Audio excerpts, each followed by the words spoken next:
18 தர்பார் வந்துட்டாயா மக்களே எல்லாரும் வீட்டில் ஐயோ மழை பெய்யுது குளிர் அடிக்கி அப்படின்னு பார்வையை இழுத்து பொத்திக்கிட்டு உக்காந்துக்கிட்டு இருப்பீங்க. சில பேர் சூட சாப்பிட்டுக்கிட்டே உக்காந்துக்கிட்டு இருப்பீங்க. அப்படியே உக்காந்துக்கிட்டு இருங்க. ஓயாம பெய்கிற மழைக்கு இடையிலையும் வாங்குதாங்க ஏகப்பட்ட விஷயம் நமக்காக காத்துட்டு அடக்கு. அந்த விஷயத்தை பூரா அப்படியே நம்ம டீ கடையிலேருந்து எடுத்து டப்பு டப்பு டப்புன்னு போடுவோம். பார்த்து சிரித்து என்ஜாய் பண்ணி சந்தோஷமா இருங்க. வாங்க நிகழ்ச்சிக்குள்ளே போவோம். சீனுப்பு இப்போ நாம செம சீனுமாக்குள்ள சர்ன்னு போறோம். அங்க நம்ம ஐயா அன்பில் மகேஷ் ஐயா சிவனே நின்றுக்கிட்டு இருந்தாங்கன்னு பார்த்தீங்களா? இல்ல, மக்கள் மனசுல எல்லாம் மத்தாப்பூவை பூக்குற மாதிரி ஒரு விஷயத்தை பண்ணிட்டு நின்னாங்க. ஐயா ஐயா என்ன பண்ணியன்னு கேட்டோம். மக்கள் ரொம்ப நாளா ஒரு விஷயத்துக்கு கோரிக்கை வச்சாங்க. அந்த கோரிக்கை அரசாணையை கொடுத்து நிறைவேற்றியாச்சு. கருப்பு மை எடுத்து கச்ச கச்ச கச்ச கச்சன்னு அழிச்சாச்சு அப்படின்னு சொல்ல அது என்னன்னு நீங்க இப்ப பார்க்க போறீங்க.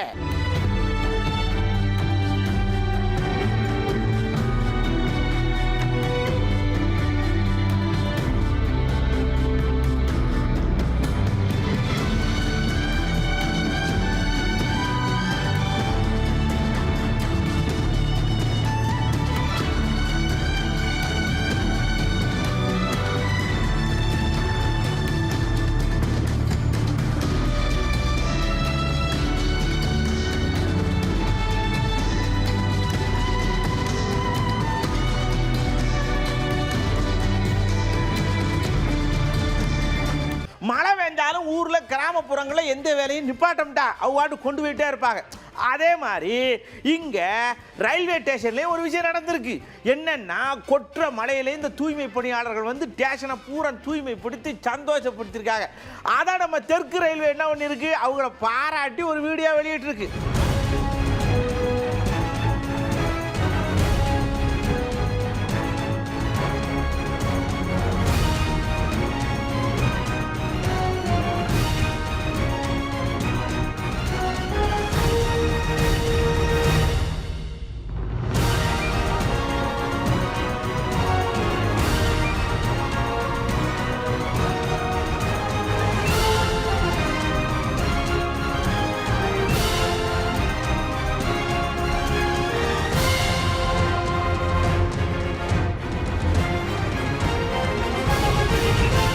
இந்த கிருஷ்ணகிரி பக்கம் பாருங்க, மக்கள் எல்லாம் சேர்ந்து ஐயா ஒரு பாலம் கட்டி கொடுங்க, மழை வந்துச்சுன்னா தண்ணி புதவதன்னு போகுது, எங்களால் நடந்து போக முடியல அப்படின்னு சொல்லி கோரிக்கை வச்சிருக்காங்க. பாலம் கட்டுறவோ உடனே சட சடன்னு கலையை கொண்டு வந்து போடுற தண்ணியிலோடைய கொட்டிருக்காங்க. ஏன் ஐயா பதகத்தையே இப்படி கொட்டாதையே வீணா போயிருந்துன்னா எங்களை இங்கே தான் கொட்ட சொல்லி உத்தரவு நாங்கள் கொட்டுதோம்னு சொல்லி கொட்டிட்டு போயிருக்காங்க.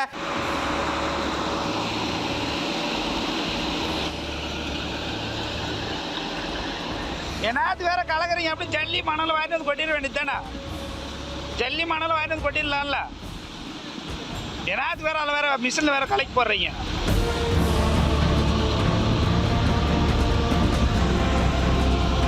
ஆனால் இது போடணுன்னா ஏஐ வேணும் இல்லைங்க. காங்கிரீட் போடணும் ஏஐ யாருன்னா சூப்பர்வைசர் வேணும் தானே? யார் இருக்கிறாங்கங்க? போடாது நாங்கள் பாருங்க எப்படின்னா போகுது அது. சரி போடுங்க போடுங்க. செஞ்சி பக்கத்தில் ஒருத்தர் நகையெல்லாம் எடுத்துகிட்டு போய் விற்கணும்னு போயிருக்காரு. ஏதோ வரம்போ ஓல் இருக்கு. அந்த நகையை பார்த்த உடனே இந்த எல்லாருக்கும் டவுட் ஆகி போச்சு. இந்த ஆள் ஒன்றும் சரியிலே முழிக்க முடியும், ஒன்றும் சரியிலே இட்லி மாதிரிலாம் முழிக்காருன்னு சொல்லிட்டு நகையை புறம் சோதிச்சு பார்த்தா அது தகரமாக இருந்திருக்கு, இரும்பாக இருந்திருக்கு, மேலே தங்கத்தை பூச்சிருக்கா. அப்படி பிடிச்சி எல்லாம் இது ஒன்று அவர் கெஞ்சிருக்காரு. அந்த கெஞ்சிரு தான் உங்களுக்கு இங்கே மேட்ரு. ஐயோ நீ நான் சொல்கிறதுக்கு இல்லைப்பா, எப்பா எல்லாம் உண்மை விஷயம் தெரிஞ்சு போச்சுப்பா, தயவுசெய்து வாப்பா, நீ நேரில் வந்தீங்கன்னா விட்டு பேசிட்டு என்னை வெளியே கூட்டு போடுப்பா, நான் ரொம்ப என்னப்பா பண்ணுவேன், நான் வந்துட்டு மாட்டிக்கிறேன்ப்பா, வாப்பா வரியாப்பா, இல்லைப்பா ஆர்ஆர் பஜாரில் ஆர்ஆர் சொல்லி வரீப்பா, வாப்பா வாப்பா இல்லைப்பா, எல்லாரும் கடைக்காரங்க எல்லாரும் ஒன்று சேர்ந்து கடவுளை என்ன மணிக்கு உட்கார வச்சுட்டாங்கப்பா, என்ன இன்னும் அடிக்கலப்பா, வாப்பா நீ வாப்பா மன்னிச்சு விட்டுறேங்கண்ணா, இதோட நான் இந்த தொழிலும் விட்டுறேன், என் கை தொழிலே பார்த்துன்னு இருந்துறேண்ணா. இப்போ நாம சொர்க்கத்துக்குள்ள போறோம். அப்படியே சிவகங்கை பக்கம் போன உடனே இந்த புள்ளக்காடு ஊரா விளையாடுது. அதை பார்த்த உடனே நமக்கெல்லாம் ஆசையா இருக்கு. கொலை கொலையா முந்திரிக்காய், கோயிலுப்பட்டி கத்திரிக்காய், குடத்தை வச்சு கும்மியடி அப்படின்னு சொல்லி பாட்டு பாடின உடனே நமக்கு சின்ன வயசு ஞாபகம் பட்டாம்பூச்சியா வருது.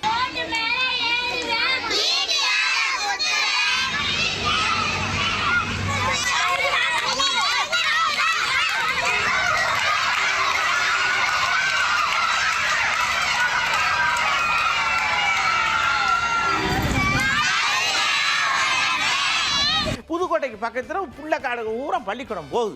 ஒரு 80 உள்ளக்காடு போகுது. புள்ளைய ஊரை நனைஞ்சுக்கிட்டே போகுது. ஏன் நம்ம புள்ளக்காடு ஊரை நனைஞ்சுக்கிட்டு போதேன்னு விசனப்பட்ட அந்த மக்கள் சடக்குன்னு ஒரு 80 கொடையை வாங்கி இந்த அப்படி ஆளுக்கு ஒரு கொடையை பிடிச்சிட்டு போய் படி கொடை படி அப்படின்னு அனுப்பிச்சு விட்டாங்க.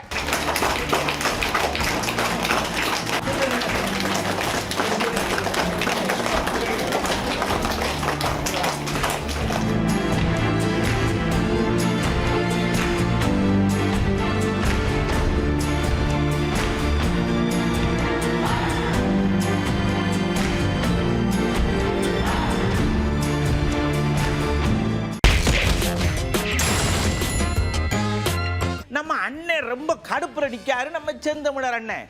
ஏனை இப்படி கடுப்புல நிக்கன்னு கேட்டா, இந்த பெரிய கட்சிகள் இருக்குல்லா, கூட்டணி கட்சி சியாக்கு, அவங்கள பொது தொகுதியில் நிறுத்துறாங்களா? நிறுத்த மாட்டாங்க, தனி தொகுதியில் தான் நிறுத்துதாங்க. அப்ப என்னையா சமத்துவம்? அப்புறம் என்ன சமத்துவம்னு கேட்க, நான் எங்க தொகுதியில எல்லாரும் எல்லா இடத்துல நிக்கலாம்னு நிக்க வைக்க. அப்ப நான் பெரியாளா அவங்க பெரியாளா? ஓட்டு போறவங்க சிந்திக்கணும்னு சொல்லி அண்ணன் லேச கோவத்தோட சிந்தனையும் சேர்த்து விதைச்சுட்டார். பொது குளத்தில் நீங்கள் எப்படி குளிக்க கூடாதோ அது மாதிரி பொது தொகுதிக்கு நீங்கள் ஆசைப்படக்கூடாது என்று பேசியவர்களை புகழ்ந்து பேச வாய்கள் உண்டு. பொது தொகுதிகளில் ஆதி தமிழ் குடிகளை நிறுத்தி சாதிய இறுக்கத்தை தகர்க்கிற புரட்சியை முன்னெடுக்கிற அரசியல் இயக்கத்தை எடுத்து பேச ஒருவனும் கிடையாது. என் அன்பு தம்பி தங்கைகளுக்கு சொல்வேன், நாம் ஓடுகிற போது உற்சாகப்படுத்த ஒருவனும் கைதட்டவில்லை என்றால் நாமே கைதட்டி கொண்டு ஓடிவிட வேண்டும். அதுதான் இப்போது நாம் செய்ய வேண்டியது. ஏன் நான் யாரையும் கேட்க போனா உங்களுக்கு தான் கேட்டு போடுமா? ரஜினியை பார்க்க போனா உங்கள்கிட்ட சொல்லிட்டு தான் போடுமா? இல்லை அவர் இது பண்ணா உங்கள்கிட்ட சொல்லிட்டு தான் பண்ணுமா? பாத்ரூமுக்கு போனா சொல்லணும், சாப்பிட போனா சொல்லணும், அங்கே போனா சொல்லணும். என்ன நினைச்சிட்டு இருக்கீங்க நீங்க? நாங்கள் போனோம்னு போடுங்க. அதை விட்டு ஏன் போனேன், எதுக்கு போனேன், என்ன போனோன்னு கேள்வி மேல கேள்வி வெட்டிட்டு இருக்கேன். அண்ணன் லேசா கோவப்பட்டுட்டார். ரஜினிகாந்த் அவர்களை தான் சந்திச்சேன். நான் ரஜினிகாந்த் அவர்களை சந்திச்சதுனாலேயே நான் சங்கி ஆயிட்டேன்னா, எல்லா நிகழ்வுக்கும் அவரை பக்கத்திலே உட்கார வைத்து அழைத்து கொண்டு உட்கார வைத்திருக்கிற ஐயா கருணாநிதி, ஐயா ஸ்டாலின், அருமை துணை முதல்வர் ஐயா உதயநிதி ஸ்டாலினுக்கெல்லாம் பேர் என்ன? சங்கி இல்லாம சிங்கியா? இல்லை எப்படி அதுக்கு பேர் என்ன? இல்லை அங்கி லுங்கியா? இல்லை சொங்கியா? இல்லை என்னது அதுக்கு பேர் என்ன? எப்படி நீ ரஜினிகாந்த் உன்னை கேட்டு தான் போன மாடா, வெறுப்பு தானே? உன்னை கேட்டுதான் தண்ணி குடிக்கணும், உன்னை கேட்டுதான் பேசுறதுக்கு எதில் என்ன போய் சுவத்துல நாக்க தேய்ச்சி நக்கிட்டுடா நாயே. எப்படி நீ சந்திக்க வெறி வருதா இல்லையா? என்னை கேட்காம எப்படிங்க நீ என் பொண்டாட்டி கைப்பிடிச்சிருக்கலாம் மறைப்பித்தரான்? வெறி ஆகுதா இல்லையா? எனக்கு தெரியும்டா என்ன செய்யறதுன்னு. நான் ரஜினிகாந்த் ஐயா வச்சு சந்திச்சதுனாலே RSS ஆயிட்டாரு, சங்கி ஆயிட்டாரு, அப்படியே போயிட்டாரு. அப்ப காலையில மகனும் மாலையில நீங்களும் போய் மோடியை சந்திக்கும் போது அங்க சங்கி வரலையோ? அது சங்கி இல்லையா? சதுரங்க விளையாட்டா ஐயா வாங்க, கேலோ இந்தியாவா ஐயா வாங்க, அங்க சங்கி இல்லை, அங்க சங்கி இல்லை. அமரன் படத்தை பார்த்து விட்டு அவர் பாராட்டி விட்டார். நான் சும்மா நல்லா இருக்குன்னு சொல்லிட்டு வந்தேன் அமிர்தாயா. படத்தை வாங்கி வெளியிட்டு நூற்றுக்கணக்கான கோடியை சம்பாரிச்சவனுக்கு முன்னாடி போய் நின்றுக்கிட்டு என்னைய திட்டு. அப்பாவும் மகனும் முதல்வரும் துணை முதல்வரும் படத்தை பார்த்து பாராட்டாங்க. அதை எப்படி பாராட்டலாம் நீங்க? அதை கேட்கல. ஏன்னா அந்த ஊருக்கு இழைச்சவன் எங்க ஊர்ல சொல்லுவான் பிள்ளையார் கோயில் ஆண்டி அப்படின்னு.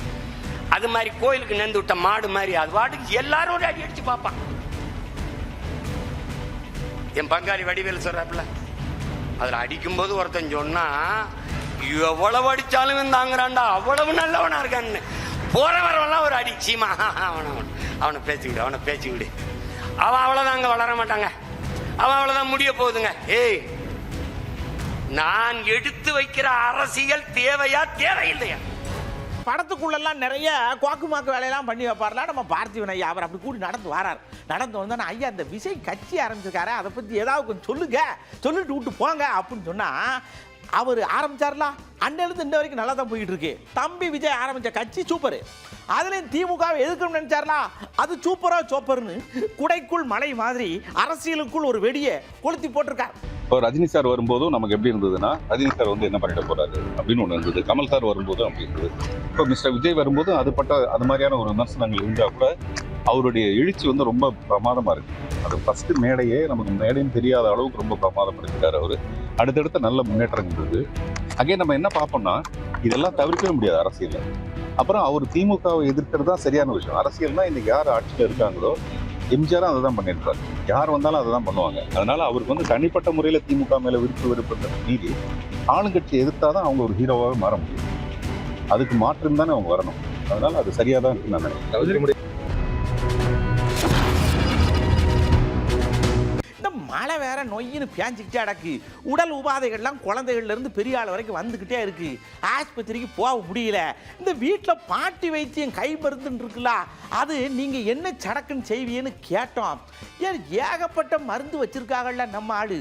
அஞ்சரைப்பட்டிக்குள்ள ஆஸ்பத்திரியே வச்சிருக்காங்கல்ல, சொல்றாங்க பதில். மழை காலத்தில் வந்து குழந்தைல சளி பிடிச்சிருச்சுன்னா, அது சளி அதிகமாக இருக்கும்போது ஒரு ஆவி பிடிக்கிறன்னு ஒரு பழங்காலத்து ஒரு இது இருக்குது. அப்போ என்ன பண்ணுறேன்னா, வெத்தலை, கற்பூரவள்ளியில் துளசி,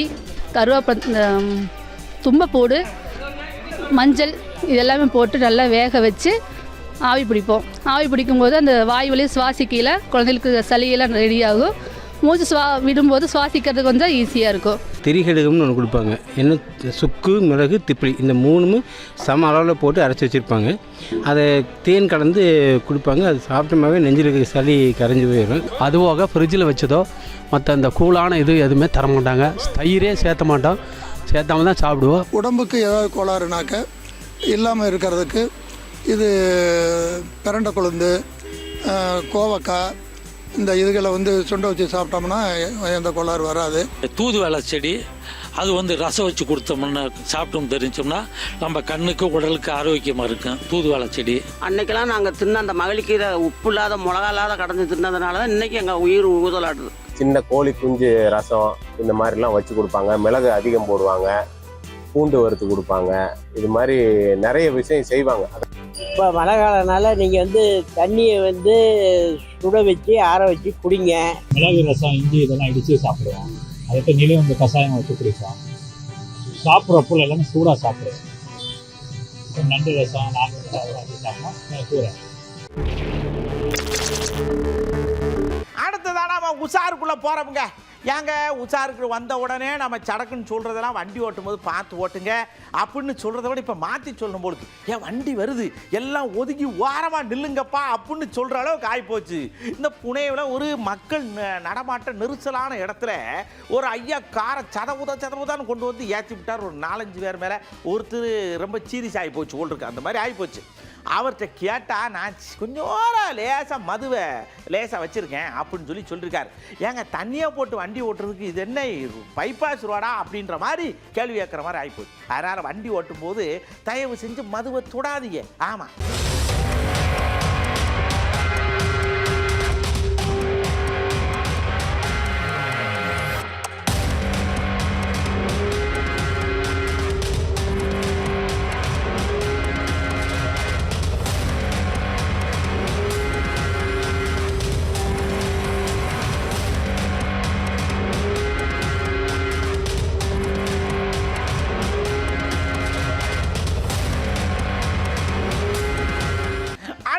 ஹரியானாவுக்கு போகிறோம். ஹரியானாவில் எல்லாம் துப்பாக்கியை வச்சுக்கிட்டு கொள்ளையடிக்க ஆரம்பித்தாங்க. ஒரு நகைக்கடையில் போய் சரா மாதிரி எல்லாத்தையும் தூக்கிட்டு போயிருக்காங்க. நகை விலை நாளுக்கு நாள் அதிகரிக்க காசு கொடுத்தாலாம் வாங்க முடியாது. இந்த மாதிரி களவாண்டு போனால் தான் உண்டுன்னு சொல்லிக்கிட்டு எல்லாம் துப்பாக்கி வச்சு மிரட்டி வாங்கிட்டு போயிருக்காங்க. அதில் வாருங்க அந்த நகைக்கடை ஓனர், ஐயா எல்லாத்தையும் கொண்டு போய் ஒரு 1-2 கொடுத்துட்டு போயா செலவுக்கு அப்படின்னு ஓட்டா துப்பாக்கி வச்சு டொப்புன்னு குண்டை வச்சு காலில் துட்டுட்டாப்புல. நகையை கேட்டால் குண்டை வச்சாயா சூடுறது அப்படின்னு எல்லாரும் வருத்தப்படுதாங்க. அதனால நகைக்கடை ஆட்கள் ஊரா இந்த கஸ்டமரை நீங்கள் ஒரு 10 அடி தூரத்துக்கு தள்ளி வைங்களேன்.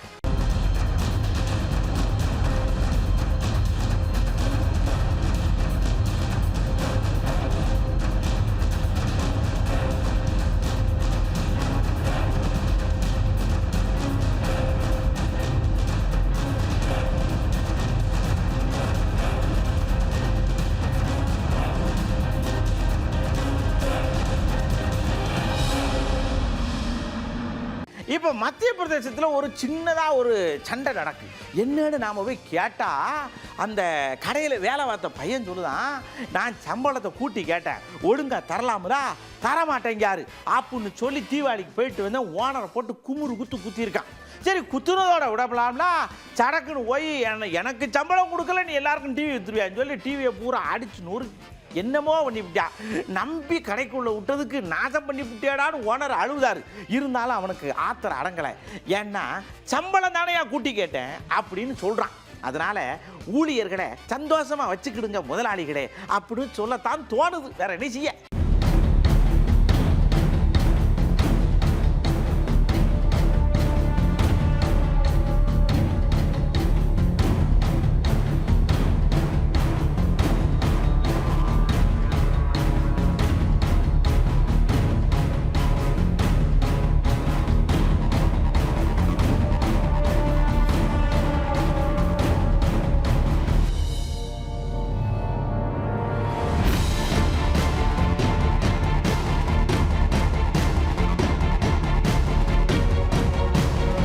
சரி மக்களே, இப்போ நம்ம தர்பாரில் பார்த்த விஷயமெல்லாம் உங்களுக்கு கண்டிப்பாக மண்டையில் ஓடி இருக்கும். எதெல்லாம் செய்யக்கூடாது எதெல்லாம் செய்யணுங்கிற ஒரு கிளாரிட்டி வந்திருக்கும்.